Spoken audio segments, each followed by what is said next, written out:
Welcome to new TV Telugu. ఇప్పుడు AP top 10 చూద్దాం.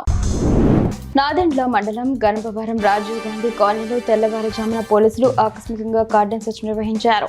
IPS అధికారి నిరంజన్, డీఎస్పీ హనుమంతరావు ఆధ్వర్యంలో భారీ పోలీసు బలగాలు మోహరించి ఇళ్లతో పాటు అనుమానాస్పద వాహనాలను తనిఖీ చేశాయి. శాంతి భద్రతల పరిరక్షణ, నేరాల నియంత్రణ లక్ష్యంగా ఈ తనిఖీలు చేపట్టినట్లు పోలీసులు తెలిపారు. స్థానికుల వివరాలను సేకరించి అనుమానాస్పద వ్యక్తుల కదలికలపై నిఘా పెట్టారు. మైలవరం నియోజకవర్గ పరిధిలోని మండలాల్లో తీవ్ర వడగళ్లు వీచే అవకాశం ఉందని ఏపీఎస్డీఎంఏ తెలిపింది. మైలవరం, రెడ్డిగూడెం, కొండూరు, ఇబ్రహీంపట్నం పలు మండలాల ప్రజలు అప్రమత్తంగా ఉండాలని సూచించింది. మరో 21 మండలాల్లో వడగళ్లు వీస్తాయని పేర్కొంది. నియోజకవర్గంలో అత్యధికంగా 43.3 డిగ్రీల గరిష్ట ఉష్ణోగ్రత నమోదైంది. మరోవైపు ద్రోణి ప్రభావంతో తేలికపాటి వర్షాలు కురిసే అవకాశం ఉందని తెలిపింది.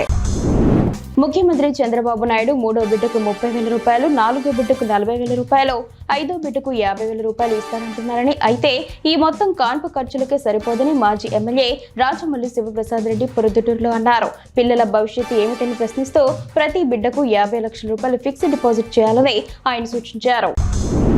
జ్యోతిర్లింగ క్షేత్రం శ్రీశైలంలో వేసవి సెలవుల కారణంగా భక్తుల రద్దీ భారీగా పెరిగింది.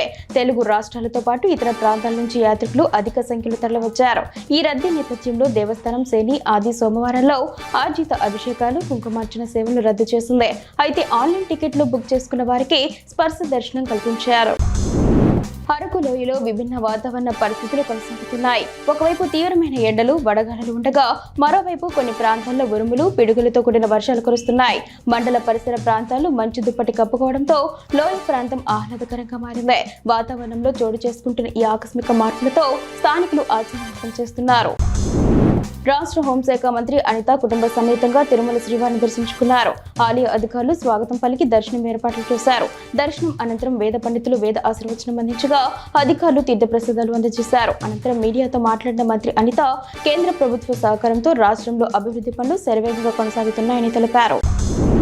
దేశంలో ఏ రాష్ట్రంలో లేని విధంగా స్థానిక రాష్ట్రంలో పెట్రోల్ ధరలు అమాంతం పెంచడం దారుణమని సిపిఐ జిల్లా సభ్యులు ఆరోపించారు. జిల్లా కేంద్రంలో సిపిఐ నాయకులు మాట్లాడుతూ పెంచిన ధరలను తక్షణమే ప్రభుత్వం తగ్గించాలని డిమాండ్ చేశారు.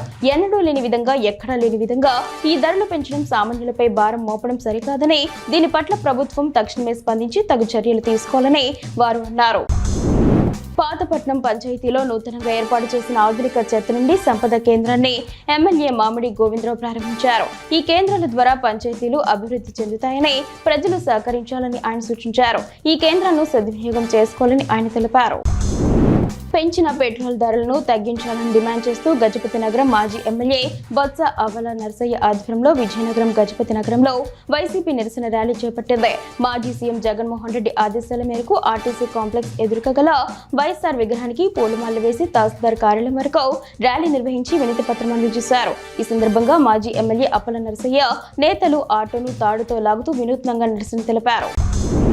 నరసన్నపేట పట్టణంలో వీధుల్లో పేరుకుపోయిన వ్యర్థాలపై అధికారులు దృష్టి సారించాలని స్థానిక వాసులు కోరుతున్నారు. ముఖ్యమంత్రి పర్యటన అనంతరం ఆదివారం, సోమవారం పారిశుద్ధ్య పనులు చేపట్టకపోవడంతో ఈ దుస్థితి ఏర్పడిందని వారు పేర్కొంటున్నారు. ఈ సమస్యపై తక్షణమే స్పందించి వ్యర్థాలను తొలగించేందుకు చర్యలు తీసుకోవాలని ప్రజలు అధికారులను కోరుతున్నారు.